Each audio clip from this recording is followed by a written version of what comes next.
بمؤسستك او بكيانك انت تقدر تساعد مصر باشياء كتيره جدا وانت خارج مصر. احنا لما فكرنا ان احنا نساعد مصر من الخارج، كان اهم هدف عندنا السياحه، ان احنا ازاي نقدر نستقطب ناس كتيره جدا لمصر خارجيا من السياحيه من مصر. حبينا ان احنا نمثل واحنا خارج مصر، ندي رمز لمصر مشرف. حبينا احنا خارج مصر نبرز مصر بشكل حضاري. حبينا احنا خارج مصر ندي رساله لكل العالم اللي مشارك معانا في 30 دوله مشاركه معانا. يا جماعه دي مصر، دي يعني دي مصر بكل كيانها، تعالوا شوفوا مصر. حبينا نقول للناس تعالى، دي رساله مننا لكل الوفود انها تشوف مصر. فلو اتكلمنا على دعم الاقتصاد المصري، انا اتمنى ان كل واحد موجود خارج مصر ان هو يفكر يدعم الاقتصاد المصري في خلال تواجده، سواء كان من خلال عمله، سواء كان بالمصريين اللي بيشتغلوا معاه في اعماله، سواء كان من خلال منتج شركاته، سواء كان بيقدم رساله جميله عن المصريين.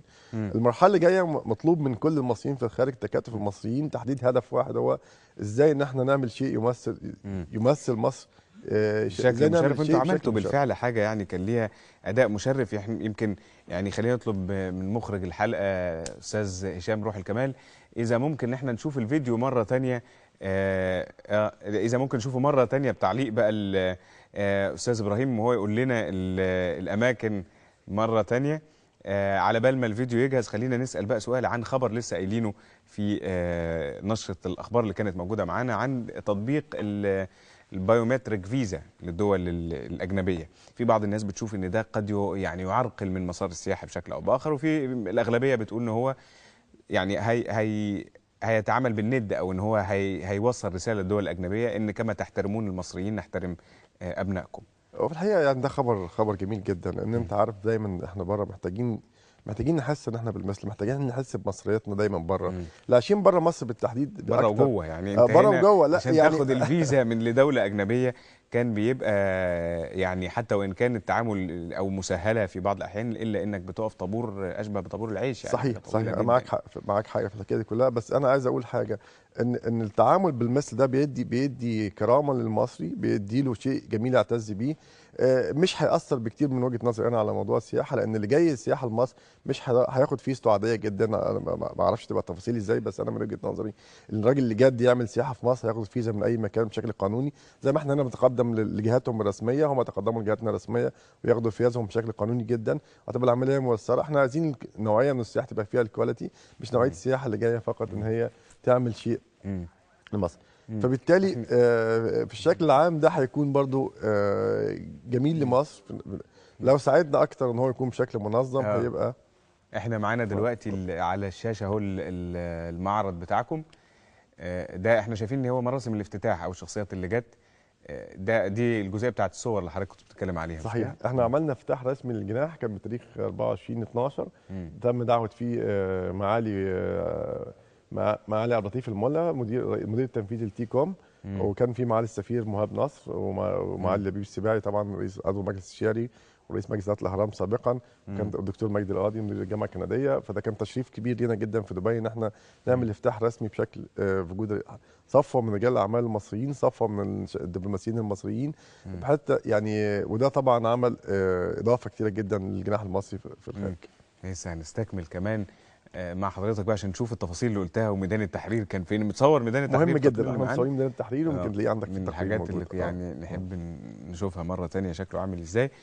شكل السياحه على بال يعني ما نشوف بقيه الفيديو، حضرتك شايف شكل السياحه بعد الثوره بحكم ان حضرتك متخصص في اداره الايفنتس او الاحداث، هل متخيل ان نوعيه السياحه اللي بتيجي لمصر الوافده لمصر هتختلف؟ احنا الاول هو رجع معانا الفيديو جاهز قبل ما نتكلم على نوعيه السياحه.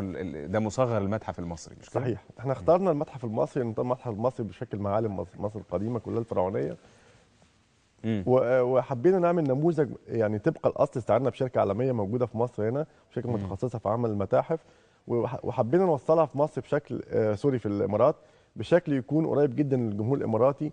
لان زي ما قلت لك احنا كان هدفنا كله نبين للناس الموجودين بره مصر تاريخ مصر القديم، حضاره مصر القديمه كلها. حبينا نقول لمصر كل الكلام ده كله من اكثر من 7000 سنه، وما زال المصريين طبعا موجود بيه بيفتخروا بيه حتى الان، نظرا لان هي اشياء صعب تكرارها مره ثانيه. وقد ايه الناس الفراعنه كانوا مبدعين في الاعمال اللي عملوها من 7000 سنه. وده بيبان نتاجه فعلا لما بتشوف الجمهور وتشوف الزوار فعلا ردة فعلهم وانطباعهم. ده نموذج ميدان التحرير موجود في مصر. ده ميدان التحرير بقى. ده ميدان التحرير زي ما انت شايف على اليمين، في موجود نموذج المتحف المصري، في النص في الحركه اليدويه، وده اللي على الشمال في استوديو من استوديو فرعوني يمثل بالزي الفرعوني المصري لكل الزوار اللي حابين يصوروا باللبس الفرعوني. ده يعتبر تصميم شكل تصميم الجناح بشكل سريع جدا للحاجات اللي موجوده فيه هناك. استاذ ابراهيم جابر الخبير السياحي، نورتنا، ونتمنى بقى ان الاجنحه بتاعتكم تنتشر الى اكتر من دبي، يبقى دول تانية كتير، ويبقى ليها مردود قوي جدا على السياحه الوافده لمصر، مع العلم ان كنا محتاجين يبقى موجود معاكم شركات سياحه تشارك علشان يبيعوا في ساعتها باكجات سياحيه لمصر. ان شاء الله احنا بنخطط الفتره اللي جايه احنا نكرر نفس التجربه في اكثر من دوله عربيه واجنبيه. ان شاء الله بنحاول يبقى معانا مجموعه شركات سياحه ان هنا نعمل هدف واحد، هو ترشيد السياحه لمصر الفتره اللي جايه. ان كل واحد بدوره يقدر يعمل حاجه لمصر، ان كل واحد بدوره يقدر يجيب سائح لمصر. لما اتفضلت قلت العمله الاجنبيه مهمه جدا لمصر في بدايه المقابله. احنا محتاجين ناس تساعد، محتاجين نساعد ازاي نجيب سائح اجنبي لمصر، محتاجين ناس تروج لمصر بشكل ايجابي مش بشكل سلبي الفتره اللي جايه. من اكبر المهن الموفره لفرص العمل المباشره وغير المباشره في مصر. استاذ ابراهيم جابر الخبير السياحي، اهلا بحضرتك مره ثانيه ونورتنا.